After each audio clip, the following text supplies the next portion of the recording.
어릴 적 배탈이라도 나면 할머니가 뒷마당에서 케어다 가마솥에 달여주시던 그 쌉싸름하고 구수한 청국장 한 뚝배기. 코를 찌르는 듯한 냄새에 얼굴을 찡그렸지만 한 숟갈 떠 넣으면 속이 풀썩 내려앉던 그 안도감을 기억하십니까?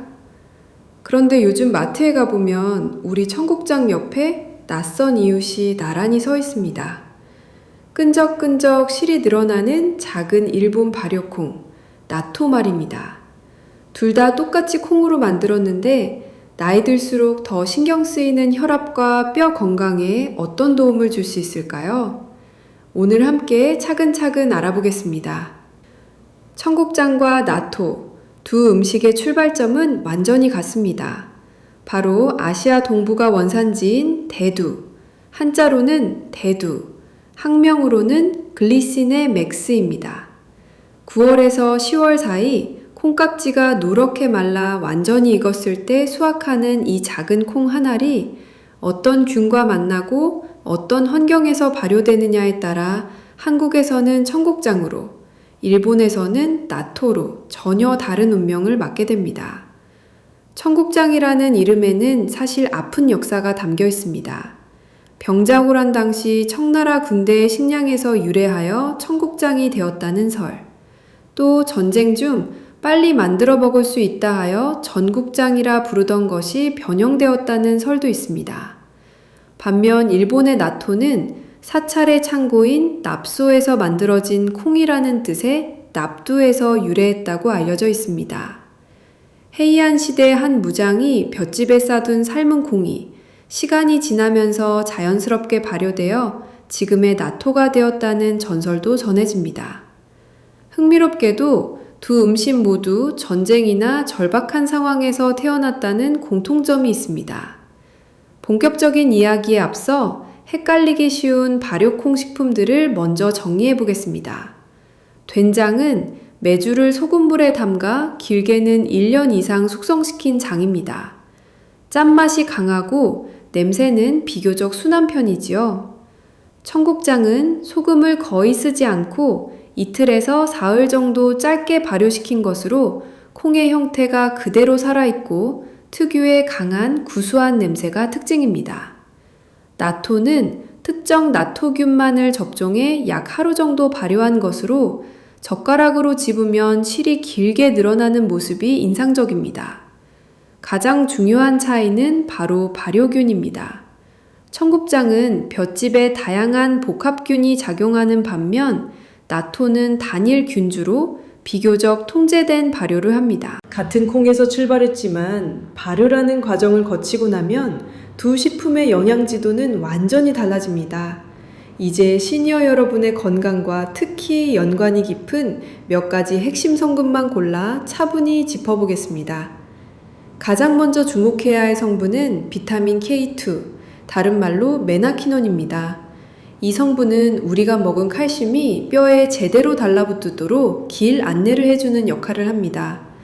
칼슘을 아무리 많이 드셔도 비타민 K2가 부족하면 칼슘이 뼈가 아니라 혈관 벽에 들러붙어 혈관을 딱딱하게 만들 수 있습니다.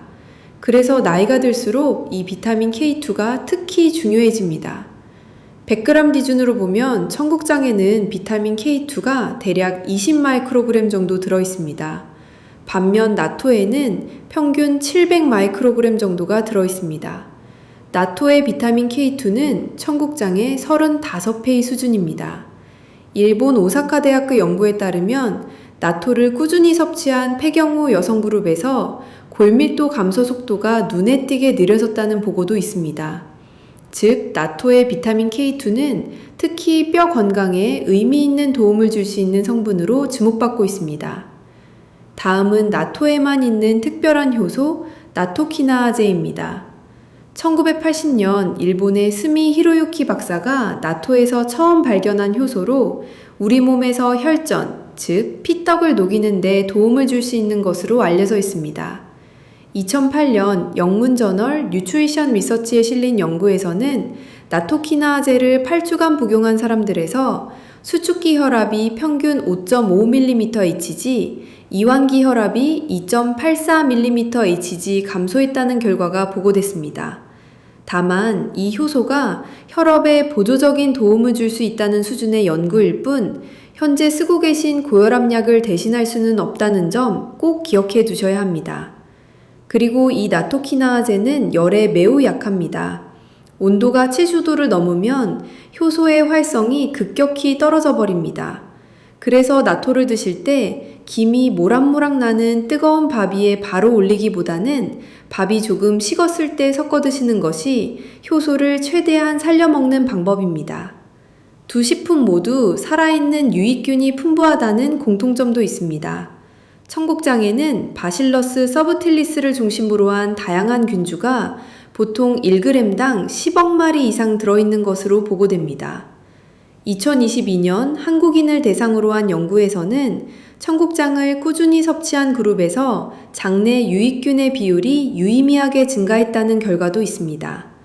특히 한국인은 김치, 된장, 간장 같은 전통 발효식품을 오래 먹어온 민족이라 청국장의 복합균 환경에 장내 미생물이 이미 꽤 잘 적응해 있다는 분석도 있습니다. 이제 시니어분들께 가장 중요할 수도 있는 나트륨 이야기를 해야겠습니다. 100g 기준으로 볼 때 청국장에는 나트륨이 대략 1000에서 2000mg 수준까지 들어있을 수 있습니다. 반면 나토누는 고작 5에서 10mg 정도에 불과합니다. 세계보건기구에서 권장하는 하루 나트륨 섭취량은 2000mg 정도입니다. 그러니까 청국장찌개 한 그릇만으로도 하루 권장량의 절반에서 거의 전부를 채워버릴 수 있다는 이야기입니다. 반대로 나토 한 팩은 나트륨 부담이 거의 없다고 보셔도 좋습니다. 고혈압이 있으시거나 의사에게 짠 음식 조심하라는 말을 자주 들으셨던 분들께는 이 차이가 매우 중요합니다. 이제부터는 그래서 실제로는 어떻게 먹어야 할까 하는 부분을 조금 더 구체적으로 짚어보겠습니다. 먼저 청국장의 전통적인 발효 과정을 간단히 정리해보면 이렇습니다. 깨끗이 씻은 콩을 물에 하룻밤 충분히 불립니다. 다음날 가마솥이나 냄비에 넣고 콩이 손으로 쉽게 으깨질 정도가 될 때까지 보통 6시간에서 8시간 정도 푹 삶습니다. 그 다음 단계가 중요합니다. 아직 콩이 뜨거울 때 볏짚 위에 펼쳐놓고 덮거나 따뜻한 아랫목 같은 곳에 두어 온도가 40도에서 45도 정도 되도록 유지해줍니다. 이 상태로 2일에서 3일 정도 두면 볏짚에 자연적으로 살고 있던 여러 균들이 콩에 옮겨붙어 콩 표면에 실이 생기고 특유의 구수한 냄새가 나는 청국장이 됩니다. 나토는 이보다 좀 더 현대적이고 통제된 방식입니다. 콩을 삶는 것까지는 비슷하지만 여기에 시판되는 나토균 스타터를 아주 소량 넣어 온도를 40도에서 42도, 습도를 약 90% 이상으로 유지한 상태에서 18시간에서 24시간 정도 발효를 시킵니다. 이제 집에서 드실 때 기준으로 말을 옮겨보겠습니다. 먼저 나트륨을 줄인 저염 청국장찌개 조리법입니다. 이 인분 기준으로 청국장 3큰술에서 4큰술, 두부 반모, 애호박 4분의 1개, 표고버섯 약간, 그리고 다시마를 넣어 만든 육수 2컵 정도를 준비합니다. 여기서 가장 중요한 원칙은 하나입니다. 소금과 된장은 더 넣지 않는다입니다. 다시마 육수를 먼저 끓인 뒤 호박과 버섯, 두부 같은 채소를 넣어 충분히 익혀줍니다. 그 다음 불을 조금 줄이고 마지막에 청국장을 풀어 넣습니다. 청국장을 넣은 뒤에는 너무 오래 끓이지 않고 약불에서 3분 이내로만 살짝 끓여 마무리하는 것이 좋습니다. 혈압이 높아 국물까지 먹기 부담스러우신 분들께는 청국장 가루를 활용하는 방법도 있습니다. 무염 또는 저염으로 만든 청국장을 말려 곱고 빻은 제품을 선택하셔서 따뜻한 물이나 두유 1컵에 하루에 1큰술에서 2큰술 정도 타서 드시면 국물의 나트륨 부담 없이 청국장의 유익균과 이소플라본을 섭취하실 수 있습니다. 이제 나토루를 처음 접하시는 분들을 위한 한국인 입맛 맞춤 나토 활용법입니다. 첫 번째는 가장 기본적인 나토 비빔입니다. 나토 한 팩에 간장 몇 방울과 참기름 한 방울, 김가루를 넣고 잘 저어 밥 위에 올려 비벼 드시면 됩니다. 두 번째는 나토 김치 비빔밥입니다. 잘 익은 김치를 잘게 썰어 나토와 함께 비벼 드시면 김치의 새콤한 맛과 매운맛이 나토 특유의 냄새를 많이 잡아주어 훨씬 먹기 편해집니다. 세 번째는 아침 식사용으로 좋은 나토 통밀 토스트입니다. 구운 통밀빵 위에 아보카도와 나토를 올려 간장과 레몬즙을 살짝 뿌려 드시면 생각보다 부담 없이 든든한 단백질 아침 식사가 됩니다. 나토는 언제 드시느냐도 의미가 있습니다. 혈전은 혈액 흐름이 느려지는 밤 시간대, 특히 수면 중에 생기기 쉬운 것으로 알려져 있습니다. 그래서 나토에 들어있는 나토키나아제가 우리 몸에서 잘 작용할 수 있도록 하려면 가능하면 저녁 식사 때 하루 한 팩 40에서 50g 정도를 드시는 것이 좋습니다. 이제 어떤 사람이 어떤 쪽을 우선으로 먹으면 좋을까 정리해 보겠습니다. 골다공증이 걱정되시거나 폐경 이후 뼈가 약해질까 염려되시는 분들께는 비타민 K2가 청국장보다 35배나 많은 나토가 우선적으로 도움이 될 수 있습니다. 고혈압이 있거나 의사에게 나트륨 제한을 꼭 지키라는 말을 들으신 분들께도 나트륨이 거의 없는 나토 쪽이 상대적으로 훨씬 안전합니다.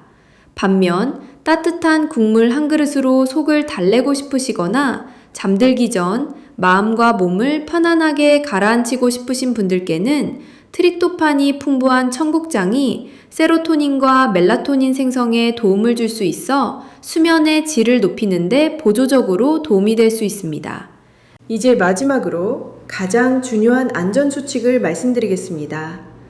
아무리 좋은 발효식품도 잘못 드시면 오히려 몸을 해칠 수 있습니다. 특히 시니어 시기에는 만성질환과 약물 복용이 늘어나기 때문에 지금부터 드리는 말씀은 꼭 마음에 새겨두시면 좋겠습니다. 먼저 가장 중요한 경고입니다. 심방세동, 심근경색, 인공심장판막 수술 등의 이유로 와파린이나 쿠마딘 같은 항응고제를 드시는 분들, 이분들은 나토를 절대 드시면 안 됩니다. 나토에 들어있는 비타민 K2가 와파린에 피가 굳지 않게 하는 작용을 상쇄시켜버려 오히려 혈전이 다시 잘 생기게 만들 수 있기 때문입니다. 현재 심장 관련 약을 복용 중이시라면 나토를 새로 드시기 전에 반드시 담당 의사와 먼저 상의하시기 바랍니다. 다음은 청국장과 나트륨에 대한 주의입니다. 청국장은 앞에서 말씀드린 것처럼 나트륨 함량이 꽤 높은 편입니다. 고혈압, 만성신장질환, 신부전이 있으신 분들은 청국장 섭취량을 반드시 제한하셔야 합니다. 가능하면 하루 한 그릇 이하, 그마저도 국물은 너무 많이 드시지 않는 쪽이 안전합니다. 통풍이 있으신 분들도 주의해야 합니다. 콩 발효식품에는 퓨린이라는 물질이 들어있는데 이 퓨린이 몸 안에서 요산으로 변하면서 통풍 발작을 일으킬 수 있습니다. 이미 통풍 진단을 받으신 분들은 청국장과 나토를 포함한 콩 발효식품을 드시기 전에 반드시 담당 의사와 얼마까지 먹어도 괜찮은지 상의하시는 것이 좋습니다. 체질에 따른 차이도 있습니다. 한의학에서는 콩을 대체로 서늘한 성질의 식품으로 봅니다. 평소 손발이 차고 배가 자주 더부룩하고 설사를 잘 하시는 분들은 청국장이나 나토를 갑자기 많이 드시면 소화가 더 부담스러울 수 있습니다. 이런 분들은 청국장을 끓일 때 생강 두세 조각이나 대추, 계피 등을 함께 넣어 음식의 성질을 조금 더 따뜻하게 바꿔주시는 것이 좋습니다. 또 처음에는 아주 적은 양부터 시작해 몸의 반응을 보며 서서히 양을 늘리는 것이 안전합니다. 처음 발효식품을 늘렸을 때 가스가 조금 더 나온다든지 속이 잠깐 더부룩한 정도는 장내 세균환경이 바뀌면서 나타나는 일시적인 현상일 수 있습니다. 하지만 복통이 심하게 오거나 구토가 나거나 온몸에 두드러기나 발진이 올라오거나 얼굴이나 입술, 목이 붓는 느낌이 들고 숨쉬기가 불편해진다면 이것은 단순한 적응 과정이 아니라 알레르기 반응이나 심각한 부작용일 수 있습니다. 이럴 때는 즉시 서초치를 중단하시고 가능하면 빨리 전문의료진과 상담을 받으셔야 합니다. 청국장과 나토, 이 두 발효콩 음식은 수천 년에 걸쳐 우리 조상들과 일본 사람들이 함께 다듬어온 대지의 기록입니다. 같은 콩옷에서 출발했지만 서로 다른 균, 다른 시간, 다른 환경이 빚어낸 서로 다른 두 개의 살아있는 약전이라고도 할 수 있습니다. 골다공증과 뼈가 걱정되신다면 비타민 K2가 부부한 나토를, 따뜻한 국 한 그릇의 위안과 장 건강이 더 신경 쓰이신다면 청국장을, 그리고 가능하다면 여러분의 몸 상태와 복용 중인 약을 잘 살피면서 두 식품의 장점을 균형 있게 활용하시는 것이 가장 지혜로운 선택일지도 모릅니다. 하지만 언제나 이 점을 잊지 않으셨으면 합니다. 이러한 발효식품들은 대지의 기록이자 우리 조상들의 지혜가 응축된 살아있는 약전이지만 의학적 진단과 치료를 대신할 수는 없습니다. 자신의 몸 상태를 잘 살피고 필요할 때는 전문가와 상의하시면서 자연이 준 이 선물들을 지혜롭게 활용하시길 진심으로 바랍니다.